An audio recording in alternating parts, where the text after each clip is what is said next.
Hey guys, and welcome back to my channel.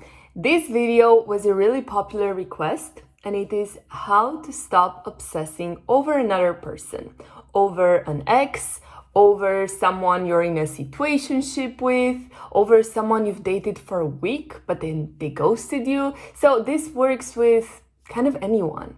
So in this video I'm going to explain first of all why obsession happens, because a lot of the times it's not about the other person. I mean, to be honest, it's never about the other person. It's about you and certain things that are happening inside yourself, in your life, in your, experiences, your childhood trauma, and then techniques on how to actually stop that obsession, when thoughts about that person come up, what to do with them. So, okay, let me think about this. So first and foremost, let's talk about why obsession happens. Why do you get so absorbed into thinking about this person? A lot of the times, it's not about the other person. So you see someone that is emotionally unavailable, and that's a must, because you cannot obsess over something that you already have. I can't obsess over this if it's already mine.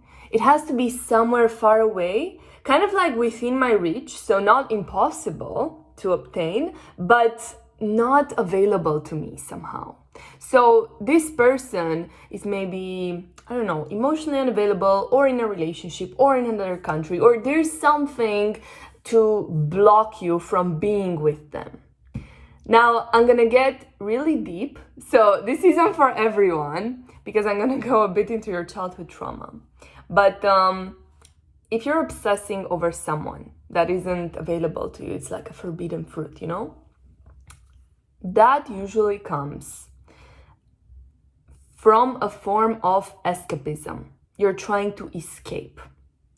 So something that children do, and this is how it relates to your childhood trauma, is when their life sucks, their parents are fighting, their parents divorced, or it's even more traumatic. They have an alcoholic parent, or there's aggression involved, or there's a lot of chaos in the family. When there isn't safety, when there isn't security, and you're experiencing all of this as a child, you are powerless. You can't really do anything, right? I mean, you might think you could, and a lot of people blame themselves for not acting in a certain way or not doing certain things, but the truth is you couldn't have done anything. You were a child, you didn't have the resources. Now, put that aside.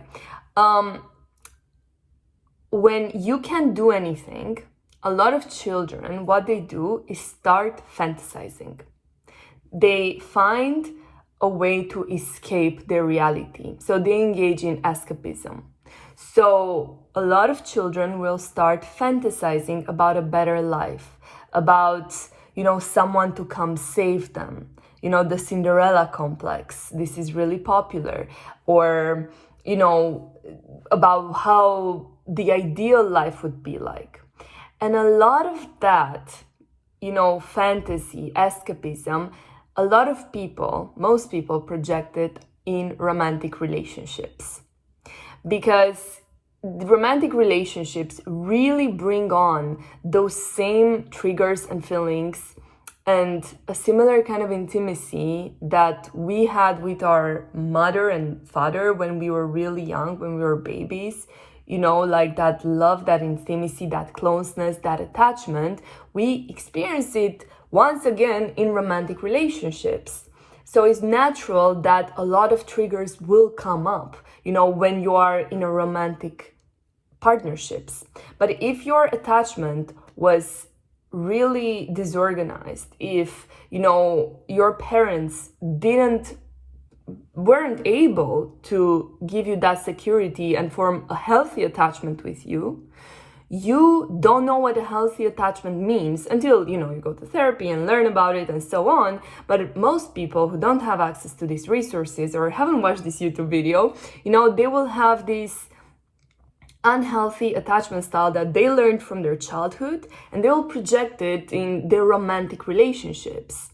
So, for instance, a lot of times if one partner So one parent was more manipulative or one parent was more aggressive, they will tend to kind of remake this same dynamic in their romantic relationships. So either they become the aggressor or the victim. It could go both ways.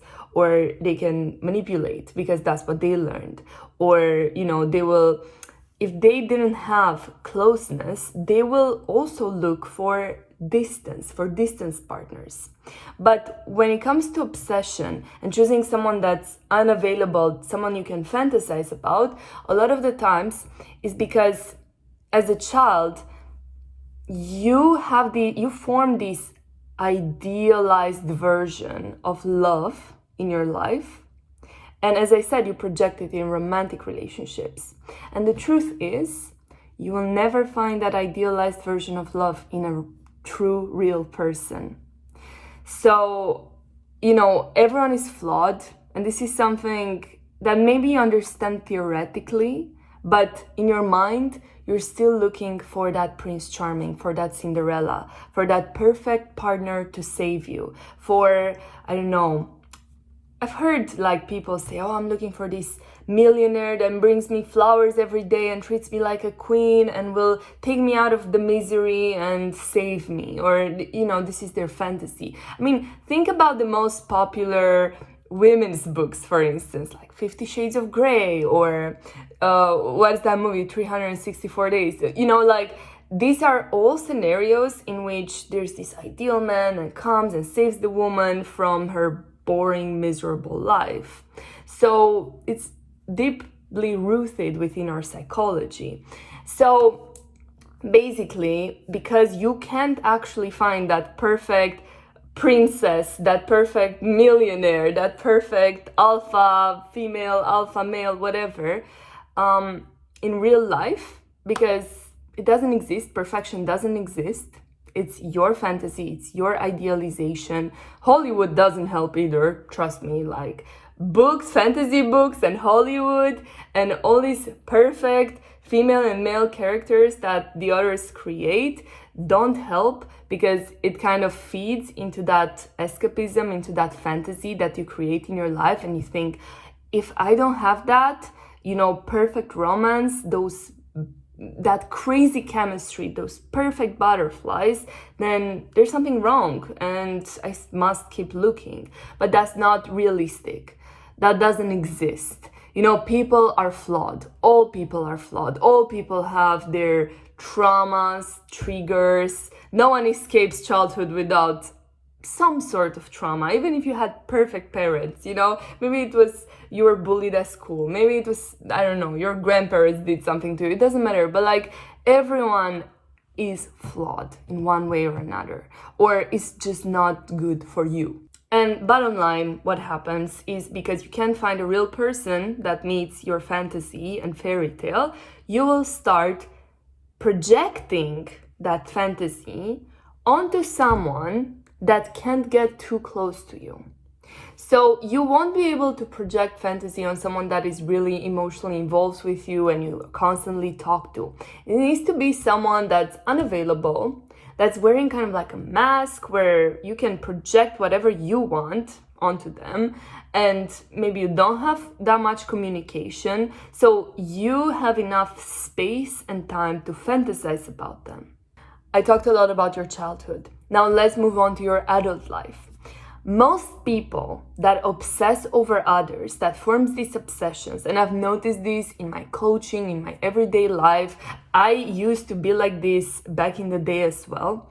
When people don't have an enjoyable life, when they don't have a purpose they're working on, they hate their job, so they don't have a meaningful career, they don't really have close intimate friendships, when they don't have a hobby, when they're not spending time in nature or putting effort into their physical health, or just having goals, have a meaningful life in general.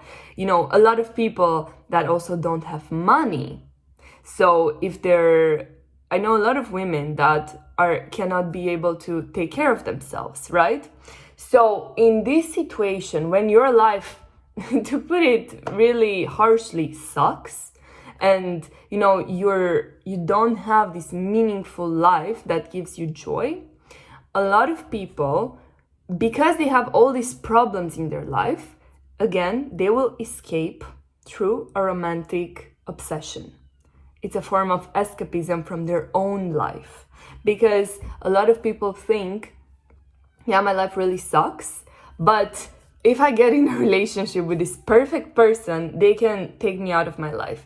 They can give me money, they can give me care, they can give me the love I don't feel, the connection I don't feel. So you project all these unsatisfied, unmet needs that you have within yourself onto someone else. So I remember when I was a teenager, I really wanted to find someone that, can connect with me and love me and have a group of friends, because I didn't have a group of friends.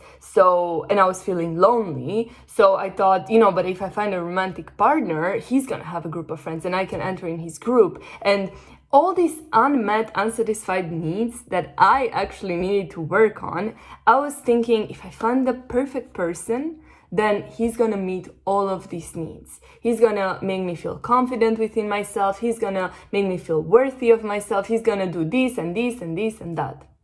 And the truth is, no one is ever going to be able to do all of that, and it's not healthy. Even if you do, even if I did find a person that had this massive group of friends, when I was a teenager, it still wouldn't have satisfied my need for being part of a group or community, because those would have been his friends. And the moment we broke up, then I would just be alone again. So, I needed to form my own connections, to build my own confidence, to build my own self-worth, self-love, to make my own money, and so on.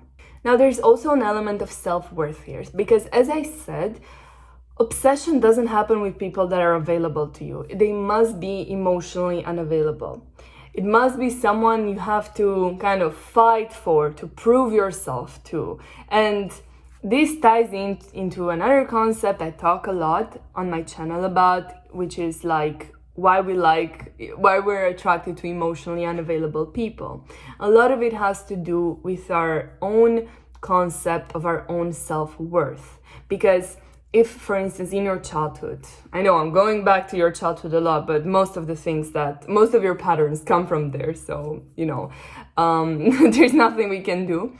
If in your childhood, you got the feeling that you need to fight for love, that you weren't accepted as you were, that you weren't appreciated for who you were, and the only moments you were appreciated or seen, right, because maybe you were ignored or scolded or whatever in other moments, was when you achieved something, like you got a good grade or when you did something nice for others, but it was never just being loved for who you are. So whatever happened, you got this feeling that, okay, I'm not going to be loved for who I am just by existing. I need to be doing stuff. I need to show my worth. So in your adult relationship, because your belief about yourself is that I'm not lovable just the way I am, I need to fight for it, I need to gain that validation, right? You will choose someone that doesn't love you for who you are, that is unavailable, right? And that you think you have to win them over to kind of gain that validation, to gain that love, because that's your concept about yourself. And someone that just loves you for who you are just doesn't match with your own beliefs about yourself, so you're not really going to be attracted to them. But once you start working on your self-worth and you understand that you do deserve to be loved for just existing, just being who you are, you don't need to do anything, just being a person, you deserve to be loved, and you start building that self-confidence and that self-worth, you will not really accept an unavailable person anymore. So how do you stop obsessing over someone? And there's a couple of techniques. Number one is to become conscious that it's not about the other person. They're not a special unicorn. There's nothing about them that makes you obsessed with them. It's about you. You just chose that person because they were available and they were, available in your space, but they were emotionally unavailable. So you could project all your things on them. But it's not about them. You're not really obsessing over the person. And I'm sure this is not the first person you've obsessed over. So that's a really clear indicator and sign that it's not about the other person. This is only about yourself. This is only about your own unmet childhood needs. By doing this, you start making a difference between your own fantasy, and you are conscious and understand, okay, this is just my mind, this is just my unmet needs, my trauma, fantasizes, this is my form of escapism. So you make a difference between your own stuff and reality. Number 2 is to start seeing reality. Start grounding yourself more into the present and look at this person and realize, are they actually this unicorn I've built up in my head? Start seeing them for who they truly are. Maybe if that requires you to spend a bit more time with them or get to know them better, then do that. Because you will realize after talking to them more that they're not mysterious and hurt. They're maybe just boring or have nothing to say. Or, whatever you fantasized about them is not actually true. So seeing them flawed, seeing them as a human being and getting in touch with reality. Number 3 is to start meeting your own needs, is to start building a life that brings you meaning. Please write down, take a piece of paper and start writing down what are your problems. Why aren't you happy in your life? Maybe you're not making money to support yourself. Maybe you hate your job, you hate your career. Maybe you don't have friends or a community. Maybe you don't have a hobby that you enjoy. So look at all these aspects of your life and start investing time and energy into them. Do you have goals? Do you have goals to work towards? That's extremely important. Start investing energy into your own life, because if you're making your life better and you're gaining that confidence by meeting goals, by working towards something, by getting good into something, first of all, you won't have the time to fantasize about someone, because another aspect of fantasizing, which I forgot to mention, is you probably have a lot of free time. People that are extremely busy, they don't have time to let their mind wander to other people. But if you're a student or, your job isn't very hard, so you have a lot of time to think about things and you let your mind flow into other directions, you will fantasize about this person. But if you have a hobby and if you fill your time with things that bring you joy, maybe it's reading, maybe it is doing sports, it's working towards your goals, you will be focused. You will have that confidence, you'll build that self-worth, and you will not need to escape from your own life anymore. So as a summary for the 3 techniques is 1, to become conscious that this is your own stuff, it's not about the other person, and start making a difference between reality and fantasy. What is your own traumas and own unmet needs, and how is this person really? 2, start seeing reality and start seeing the person for who they truly are. Start seeing them as a flawed human being, not as this perfect ideal unicorn that you form into your head. And 3, start meeting your own needs. Start creating a meaningful life that you don't need to escape from, because you won't feel the need once you start building that self-worth, that self-love, and that happens through achieving goals and getting good at something and building that self-esteem. You won't be attracted to people that are unavailable anymore. You won't feel the need to fantasize, to escape anymore. I hope this video was really helpful for you guys. Let me know what you think in the comments and give me any other suggestions for future videos. Lots of love.